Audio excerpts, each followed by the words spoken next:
కూటమి ప్రభుత్వం అధికారంలోకి వచ్చి దాదాపుగా సంవత్సరం పూర్తయిపోయింది. ఈ సంవత్సర కాలంలో వాళ్ళు గతంలో అధికారంలో రావటానికి ముందు ఏవైతే వాగ్దానాలు చేశారు, ప్రజాగళం పేరిటతో ఎలా అయితే చంద్రబాబు నాయుడు గారు, పవన్ కళ్యాణ్ సంతకం పెట్టి ఇంటింటికి కూడా బాండ్లను పంచారు. ఏ ఇంట్లో ఎంతమంది ఏ ఏ పథకానికి అర్హులయ్యారో, మీరు అమ్మఒడికి 3 ఉన్నారు, సెలెక్ట్ అయిపోయారు, మీకు సంవత్సరానికి ఇంత, 5 సంవత్సరాలకి ఇంత, నిరుద్యోగులు ఇంతమంది ఉన్నారు మీ ఇంట్లో, సో మీకు సంవత్సరానికి ఇంత, 5 సంవత్సరాలకి ఇంత, మీ ఇంట్లో రైతులు ఉన్నారు, సో రైతు ఇంత సంవత్సరానికి, అలా ప్రతిదీ బాండ్లో వాళ్ళు సంతకాలు చేసి ఇచ్చారు. సో ఆ సంతకాలు చేసిచ్చి సంవత్సర కాలం పూర్తవుతున్న ఇంతవరకు ఎవరికి ₹1 అంటే ₹1 కూడా ఒక సంవత్సరంలో ఎవరికి వేయలేదు. మొన్న పొదిలీలో జగన్మోహన్ రెడ్డి గారికి వచ్చిన ఆ జన సమూహాన్ని, జన సునామీని చూసి భయపడి రాత్రికి రాత్రి జీవోని తయారు చేసి తల్లికి వందనం అని చెప్పి మాట్లాడారు. కానీ జగన్మోహన్ రెడ్డి గారు ఇచ్చిన 84 లక్షల మంది తల్లులకి ఇవ్వలేని వాళ్ళు ఇక 2 ఉంటే 30, 3 ఉంటే 45 ఎలా ఇస్తారో 45,000 మీరు ఒకసారి ఆలోచించాలి. సో ఈరోజు ఒక కార్యక్రమాన్ని జగన్మోహన్ రెడ్డి గారు ఇంట్రడ్యూస్ చేయడం జరిగింది. Recalling Chandrababu's manifesto. చంద్రబాబు మేనిఫెస్టోని గుర్తుకు తెస్తూ అంటూ ఈ QR కోడ్ ఉంటుంది. దీన్ని వాళ్ళ ఫోన్లో వాళ్ళు ఓపెన్ చేస్తే చంద్రబాబు నాయుడు, పవన్ కళ్యాణ్ గారు ఎన్నికల ముందు ఏం చెప్పారు, 2024లో వాళ్ళ అధికారంలోకి వస్తే జూన్ నుంచే ఏమేమి ఇస్తాము అని వాళ్ళు మాట్లాడారు. అండ్ ఏ ఆంక్షలు లేకుండా ప్రతి ఒక్కరికి కూడా మేము అందజేస్తాం, మేము ఇచ్చిన మేనిఫెస్టోని అని చెప్పడమే కాకుండా జగన్మోహన్ రెడ్డి గారు ఇచ్చినవి కూడా మేము కంటిన్యూ చేస్తామని చెప్పి ఈరోజు ఈ రాష్ట్రంలో ఉన్న ప్రతి ఒక్కరిని ఎలా మోసం చేశారో ప్రతి ఇంటికి తీసుకెళ్లే కార్యక్రమాన్ని ఈరోజు శ్రీకారం చుట్టడం జరిగింది. సో దొంగ మాటలు, దొంగ మేనిఫెస్టోలు చూపించి కూటమి ప్రభుత్వం ఎలా అధికారంలోకి వచ్చిందని ఈ రోజుకి కూడా ప్రతి ఒక్కరికి ఆశ్చర్యం. ఎందుకంటే దాదాపుగా 40% ఓటింగ్ జగన్ గారికి ఉన్నప్పుడు వీళ్ళు ఎలా అధికారంలోకి వచ్చారు, జగన్మోహన్ రెడ్డి గారికి ఎందుకే 11 సీట్లు అనేది చాలామందికి అనుమానాలు. ఎందుకంటే ఎన్నికల రోజు ఎంత ఓటింగ్ పోల్ అయింది అన్నదానికి, కౌంటింగ్ రోజు పోల్ అయిన దానికి దాదాపుగా 43 లక్షల ఓట్ల డిఫరెన్స్ ఉంది. దాన్ని ఎన్నికల కమిషను ఎంక్వైరీ చేయాలి, అలాగే కోర్ట్స్ కూడా దీన్ని చూడాలి. అంటే 10 రోజుల్లో జీవో ఇచ్చి 6 నెలలు ఉండాల్సిన ఈవీఎంలను డెస్ట్రాయ్ చేసిన విషయం అందరూ కూడా గుర్తుపెట్టుకున్నారు. సో ఈ మధ్య జగన్మోహన్ రెడ్డి గారు రాప్తాడు కానీ, పొదలి కానీ, తెనాలి కానీ, సత్తెనపల్లి వెళ్ళినప్పుడు ప్రజల ఆయన మీద ఉన్న అభిమానాన్ని కళ్ళారా చూసిన కేంద్రం వరకు అందరూ కూడా ఇది ఈవీఎంల విజయమే, ఇది కూటమి విజయం కాదు అనేది అర్థం చేసుకున్నారు.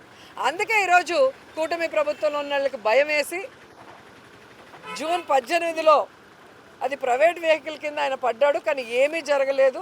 ఆయనకు ఒక సైడు కొంచెం స్వల్ప గాయాలైతే 108లో హాస్పిటల్కి పంపించామని చెప్పి యాక్సిడెంట్ చేసిన ప్రైవేట్ కారు నెంబర్ని డిస్ప్లే చేస్తూ ఆ కార్ని సీజ్ చేయడం కూడా జరిగింది. మళ్ళీ జూన్ 22కి ఎలా మారింది, జగన్మోహన్ రెడ్డి గారు కారు కింద ఒక తలకాయ దొల్లినట్టు వాళ్ళు ఒక వీడియోని సోషల్ మీడియాలో రిలీజ్ చేసి దాని మీద షర్మిల గారితో, పయ్యావుల్ గారి కేశవతో, అలాగే చంద్రబాబు నాయుడు గారు హోంమంత్రి ఎలా మాట్లాడిన తర్వాత ఎస్పీ గారు అవును జగన్ గారు కారు కింద జరిగింది అని మాట్లాడారు. అంటే మీరు అర్థం చేసుకోవాలి, ఇదంతా కూడా జగన్ గారికి వస్తున్న జన సపోర్ట్ని చూసి జలసీతో చేస్తున్నదే. ఈ రోజు వరకు Z+ కేటగిరీ ఉన్న జగన్ అన్నకి ఒక మంచి బుల్లెట్ ప్రూఫ్ వెహికల్ ఇవ్వరు, పోలీస్ ప్రొటెక్షన్ ఇవ్వరు, రో పార్టీ ఇవ్వరు. సో ఎవరిది ఫెయిల్యూర్ ఒకసారి చెప్పండి. నిన్న ప్రెస్ మీట్లో ఆవిడ చెప్తుంది చాలా గొప్పగా, హోంమంత్రి కందుకూరులో అంటే 8 మంది చనిపోగానే అయ్యో పాపం అని చంద్రబాబు నాయుడు గారు పరిగెత్తుకుంటూ వెళ్ళి అందరి ఇళ్లలో పరామర్శించి ఆయన సొంత డబ్బులు ఎక్స్గ్రేషియా ఇచ్చాడంట. ఆయన అధికారంలో ఉన్నప్పుడు ప్రభుత్వ డబ్బే ఎక్స్గ్రేషియా ఇవ్వడు, ఆయన చేతగానితనం వల్ల చనిపోయిన వాళ్ళకి. అలాంటిది ఆయన సొంత డబ్బులు ఇచ్చారంటే ఎవరైనా నమ్ముతారా? రెండవది, ఆమె చెప్పినట్టుగా ఆ రోజు అపోజిషన్లో ఉన్నప్పుడు ఏం మాట్లాడావు, కందుకూరు ఇన్సిడెంట్ జరిగినప్పుడు పర్మిషన్ లేకుండా సందులు గొంతుల్లో మీటింగ్ పెట్టి చంపేసి పోలీసు వైఫల్యం, ప్రభుత్వ వైఫల్యం, మాకు ఒక అపోజిషన్ లీడర్కి ప్రొటెక్షన్ ఇవ్వరా అని చెప్పి మాట్లాడిన వ్యక్తి ఈరోజు ఆవిడ మాట్లాడుతున్న మాటలు మీరు ఒకసారి గమనించండి. ఈరోజు ఆవిడ బాడీ లాంగ్వేజ్ కానీ ఆవిడ భాష కానీ చూస్తే అర్థమవుతుంది. జగన్మోహన్ రెడ్డి గారిని తిట్టడానికి రెడీ అయ్యి వచ్చి కూర్చుంటున్నారు తప్ప ఈ రాష్ట్రంలో ఇంతమంది పిల్లలు, ఇంతమంది ఆడవాళ్ళు, ఇంతమంది కాలేజ్ స్టూడెంట్స్ రేపుకు గురై మర్డర్ చేయబడి ముక్కలు ముక్కలు చేయబడి ఈరోజు ఎక్కడ పడితే అక్కడ విసిరేస్తే ఎక్కడికైనా వెళ్ళి పరామర్శించేదానికి నీకు టైం ఉందా అని అడుగుతున్నాను. కాలు మీద కాలు వేసుకొని, చుడిదార్ వేసుకొని, మేకప్ వేసుకొని, సెల్ ఫోన్లో వీడియోలో మొన్న ముఖ్యమంత్రి చేయనటువంటి విధంగా మొత్తం భారాన్ని ప్రభుత్వమే మోస్తూ ప్రతి కుటుంబాన్ని తన సొంత కుటుంబంలాగా కాపాడుకున్న మానవత్వం ఉన్న వ్యక్తి జగన్మోహన్ రెడ్డి గారు. ఆయన గురించి ఇవిడ మాట్లాడటానికి ఇవిడికి అర్హత ఉందని నేను అడుగుతున్నాను. ఈరోజు మీరు రెడ్ బుక్ రాజ్యాంగం అంటూ అన్ని వ్యవస్థల్ని భ్రష్టు పట్టించి పోలీసుల్ని కేవలం తప్పుడు కేసులు పెట్టడానికి, ఈరోజు అందరినీ జైళ్ళకు పంపించడానికి పని చేయిస్తున్నారే తప్ప ఈ రాష్ట్రంలో పోలీసులు వాళ్ళ పని వాళ్ళు చేసుకుంటున్నారా? అలా వాళ్ళు చేసుకుంటూ ఉంటే ఈరోజు ఎందుకు ఇంతమంది రేపు కాబడుతున్నారు, ఎందుకు ఇంతమంది చనిపోతున్నారు? సో ఈరోజు వాళ్ళకి నేను సూటిగా చెప్తున్నాను, ఇప్పటికైనా మీరు ప్రజలకు ఇచ్చిన హామీలు నెరవేర్చండి. అంతేగాని మాకు ప్రజలు ఓటేయలేదు, మేము ఈవీఎంతో గెలిచాం కాబట్టి ఎవరిని కేర్ చేయని అవసరం లేదని అహంకారపూరితంగా మీరు ప్రెస్ మీట్లు పెట్టి జగన్ గారినో మమ్మల్ని తిడితే ప్రజలు ఖచ్చితంగా మిమ్మల్ని కొట్టే రోజు దగ్గరలోనే ఉంది. అండ్ పవన్ కళ్యాణ్ గారికి కూడా సూటిగా చెప్తున్నాను, తొక్కి పట్టి నారదీస్తాను మన ఏదో పెద్ద డైలాగ్ చెప్పాడు. సినిమా డైలాగులు చెప్పకూడదని చెప్పిన వ్యక్తికి మరి ఈయన ఎలక్షన్ ముందు ఊగిపోయి చెప్పిన సినిమా డైలాగులు ఏంటి? ఈరోజు అధికారంలోకి వచ్చిన తర్వాత మనిషి కనిపించకుండా షూటింగ్లు డబ్బింగ్లు చేసుకుంటూ తిరుగుతున్నది ఏంటి అని అడుగుతున్నాను. ఒక పార్టీ పెట్టింది రాష్ట్ర ప్రజల కోసమా లేదా షూటింగ్లు చేసుకోవడానికా? ఈరోజు మీకు డిప్యూటీ సీఎం పోస్ట్ ఇచ్చింది షూటింగ్లు చేసుకోవడానికా, ఈ రాష్ట్ర ప్రజల్ని కాపాడటానికా? ఈరోజు సుగాలి ప్రీతి కేసు గురించి మీరు మాట్లాడింది, ఈరోజు అధికారంలోకి వచ్చాక పట్టించుకోకుండా కనీసం వాళ్ళ తల్లికి అపాయింట్మెంట్ ఇవ్వకుండా మీరు తిరుగుతున్నది అందరూ చూస్తున్నారు.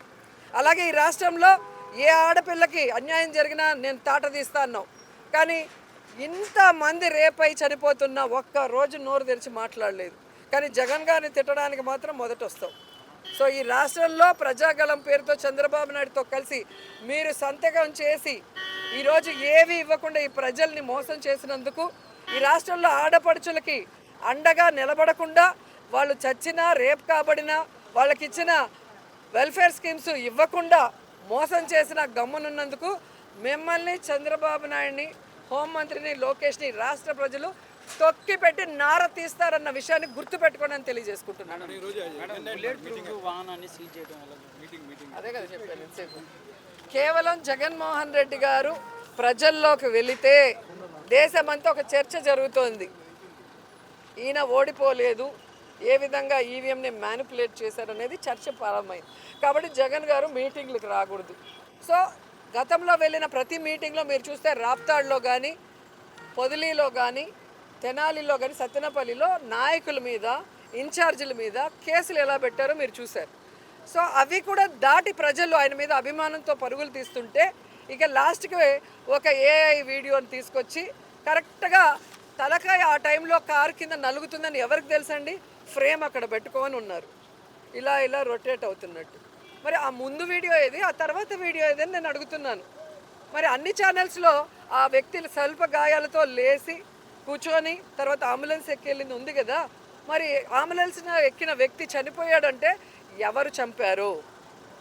ఈ కూటమి ప్రభుత్వంలో ఏ పెద్దలు చంపారో బయటికి రావాల్సిన విషయం ఉంది. సో అది రాకుండా ఈరోజు వాళ్ళు బుల్లెట్ ప్రూఫ్ వెహికల్ని తీసుకుపోయి ఏదో చేయాలనుకుంటున్నారు. ఈరోజు బుల్లెట్ ప్రూఫ్ లేకపోయినా, మీరు పోలీసులు రోప్ పార్టీలు పెట్టకపోయినా, జగన్మోహన్ రెడ్డి గారు ప్రజలకు ఒక సమస్య అంటే ఆయనను ఆపే తరం ఎవరి వల్ల కాదు. అలాగే ఆయన వెనక పరుగులు తీసే ఆయన అభిమానులు, వైఎస్ఆర్ అభిమానుల్ని ఆపే తరం ఎవరి వల్ల కాదు అనేది తెలుసుకోండి. మేడం, జగన్ గారు డైరెక్ట్గా నిరసనలో పాల్గొనట్లేదు అనే విధంగా టీడీపీ అనేకసార్లు విమర్శ చేస్తుంది. ఈరోజు ఆ నిర్ణయం కూడా తీసుకున్నారనే విధంగా ఒక్కడికైనా ఇక్కడ ఇల్లుందా అని నేను అడుగుతున్నా. 4 సార్లు ముఖ్యమంత్రి అయ్యాడు చంద్రబాబు నాయుడు, ఇల్లుందా? పవన్ కళ్యాణ్కి ఇల్లుందా?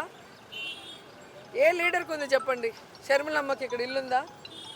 జగన్మోహన్ రెడ్డి గారికి పులివెందులో ఓటు ఉంది, ఇల్లుంది. ఈరోజు రాష్ట్ర ముఖ్యమంత్రిగా ముందు ప్రతిపక్ష నాయకుడిగా ఇక్కడ ఇల్లు కట్టుకొని అందరికీ అందుబాటులోకి వచ్చి తర్వాత అధికారంలోకి వచ్చి ఇక్కడి నుంచే పరిపాలించారు.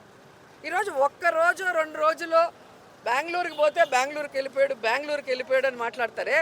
మరి ప్రతి శుక్రవారం హైదరాబాద్కి పోయే చంద్రబాబు నాయుడుని ఏమనాలి, పవన్ కళ్యాణ్ని ఏమనాలి, లేదా లోకేష్ని ఏమనాలి, మంత్రివర్గాన్ని ఏమనాలి? వీళ్ళు ప్రతి శుక్రవారం హైదరాబాద్కు పోవటం వల్లే కదా విజయవాడ ఆల్మోస్ట్ మునిగిపోయింది, పిఠాపురం మునిగిపోయింది. ఇలా మాట్లాడతారు జగన్మోహన్ రెడ్డి గారి గురించి. సో మీకు ఓటు లేదు, ఇల్లు లేదు. జగన్ గారి మీద భయంతో ఇప్పుడు రెంట్ ఇల్లులు తీసుకొని కొత్త ఇల్లులు కట్టుకుంటున్నారు. ఓట్లు అక్కడో ఇక్కడో పెట్టుకున్నారు. ఏ నియోజకవర్గంలో నించుంటామో మీకే తెలియక ఎక్కడో పిఠాపురం నుంచి విజయవాడలో ఓటు వేసినారు పవన్ కళ్యాణ్, మీరు చూశారు.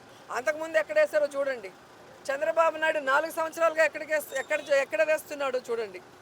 4 సార్లు ముఖ్యమంత్రి అయ్యాడు కదా. సో 20-25 ఇయర్స్గా ఎక్కడ ఓటు వేస్తుంది ఆ ఫ్యామిలీ చూడండి. వాళ్ళకి ఈ రాష్ట్రం మీద ప్రేమ లేదు, ఈ రాష్ట్ర ప్రజల మీద ప్రేమ లేదు, కేవలం అధికారం మీద మాత్రమే వ్యామోహం.